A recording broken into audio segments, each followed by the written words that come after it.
মধ্যপ্রাচ্য পরিস্থিতিতেই এখন বিশ্বের নজর। গাজা যুদ্ধ, ইরান যুক্তরাষ্ট্র আলোচনা আর সিরিয়া সংকটই এখন টক অব দ্য ওয়ার্ল্ড। এই খেলায় তুরস্কের প্রেসিডেন্ট রিসেপ তাইয়েপ এরদোয়ান বরাবরই গুরুত্বপূর্ণ খেলোয়াড়। তিনি সিরিয়া সংকটে যেমন জড়িয়ে আছেন, তেমন ইসরায়েল হামাস সংঘাতেও গুরুত্বপূর্ণ চরিত্র। তিনি আবার নেটো সদস্য হিসেবে ইউরোপের জন্যও গুরুত্বপূর্ণ। সেই সাথে আমেরিকার সাথেও এরদোয়ানের সামরিক সম্পর্ক আছে। এরদোয়ান আছেন রাশিয়ার প্রেসিডেন্ট পুতিনের সাথেও।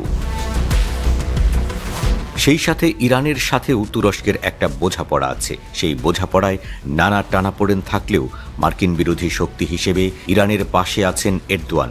কুর্দি যোদ্ধাদের দমনেও ইরানের সাথে সমঝোতা করে চলছেন এরদোয়ান।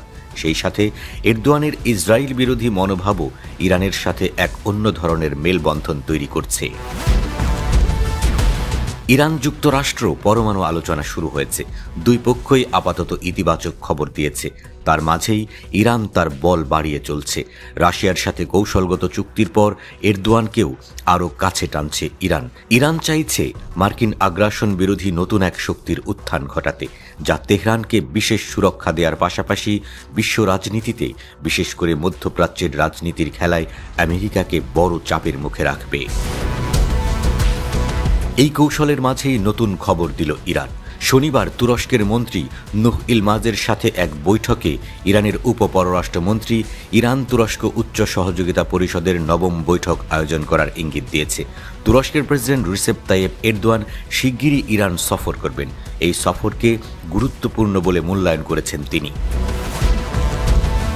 বৈঠককালে খতিবজাদে দ্বিপাক্ষিক সম্পর্কের তাৎপর্য এবং সকল ক্ষেত্রে সম্পর্ক আরও সম্প্রসারণের জন্য দুই দেশের দৃঢ় সংকল্পের উপর জোর দেন। দুই দেশের মধ্যে সুপ্রিম কাউন্সিল ফর কোঅপারেশনের নবম বৈঠকের আয়োজনের কথা উল্লেখ করেন তিনি। এরদোয়ানের আসন্ন তেহরান সফরকে গুরুত্বপূর্ণ বলেও উল্লেখ করেছেন।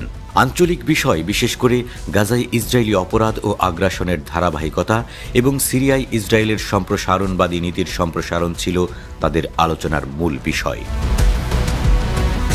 তুরস্কের উপপররাষ্ট্রমন্ত্রীও ইরানের সাথে তার দেশের সম্পর্কের তাৎপর্যের দিকে ইঙ্গিত করে বলেন, তুরস্ক সকল ক্ষেত্রে ইরানের সাথে তার সম্পর্ককে অত্যন্ত গুরুত্ব দেয়। এলমাজ ইরানের সাথে পারস্পরিক সম্পর্ক সম্প্রসারণের জন্য তার দেশের আগ্রহের উপর জোর দেন। ইরান মূলত এরদোয়ানের হাত ধরে সিরিয়ায় নিজেদের নিয়ন্ত্রণ ধরে রাখতে চায়। সম্প্রতি বাশার আল আসাদের পতন ও আহমেদ আল শারার উত্থান সিরিয়ায় ইরানকে কোণঠাসা করেছে। বিপরীতে ইসরায়েল ধীরে ধীরে সিরিয়ার ভূখণ্ড ও রাজনীতিতে প্রভাব বিস্তার করতে চাইছে। সেই কুর্দিরাও মাথাচাড়া দিচ্ছে। এসব বিষয়ই ইরানের মূল চিন্তার বিষয়। আবার সিরিয়া নিয়ে এরদোয়ান উদ্বিগ্ন। কোনোভাবেই কুর্দিদের পায়ের নিচের মাটি শক্ত হতে দিতে চান না তিনি। তাই সিরিয়ায় বেশ কয়েকটি সেনা ঘাঁটি নির্মাণের ঘোষণাও এসেছে আঙ্কারা থেকে। আর এসব কাজে এরদোয়ানেরই ইরানকে দরকার আছে।